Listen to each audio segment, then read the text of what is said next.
Marty Stuart.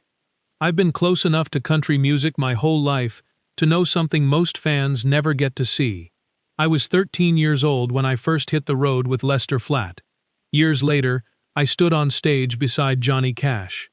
And somewhere in between, I watched legends walk into dressing rooms, bus lounges, and quiet backstage corners where nobody was performing for anyone. That's where I learned what a truly great singer actually is. Not from concert footage, from the moments when the cameras were off and somebody just started singing because the song needed to come out. I've known too many remarkable artists to pretend three names can tell the whole story of country music. They can't. But these three singers crossed my path personally, and each one taught me something completely different about what greatness sounds like. George Jones could do something I've never been able to fully explain. He could take a single word and pour more heartbreak into it than most singers find in an entire album. What made George extraordinary wasn't technical perfection. It was instinct. He'd arrive just behind the beat, lean into a syllable, linger there a half-second longer than you expected, then release it before you were ready to let go. You couldn't learn that in a classroom. When I finally got to know George as a person, I heard those old records differently. Off stage he was funny, unpredictable, full of laughter. Then he'd open his mouth to sing, and everything else vanished. He didn't manufacture emotion. It was simply already there.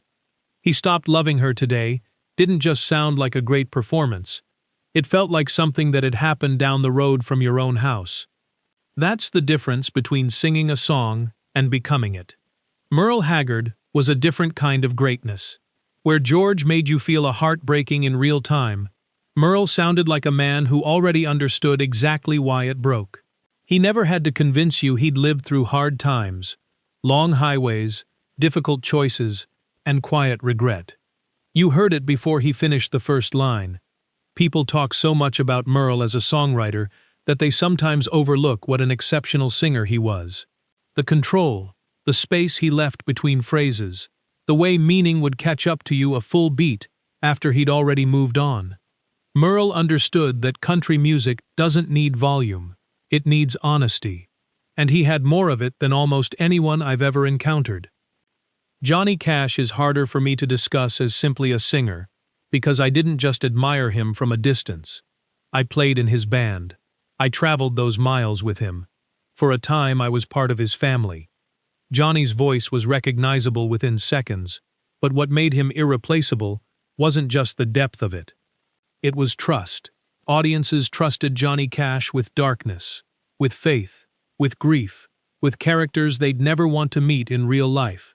He carried everything: trains, prisoners, gospel, murder, redemption, and none of it seemed borrowed. It all belonged to him. When he died in 2003, something ancient seemed to leave the room. But then you put on one of his records, and he's right there again.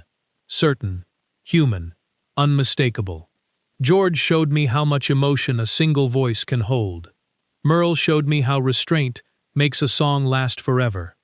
And Johnny showed me that a country singer can carry an entire world inside one performance. I was lucky enough to witness all three up close. If these voices mean something to you too, hit like and subscribe.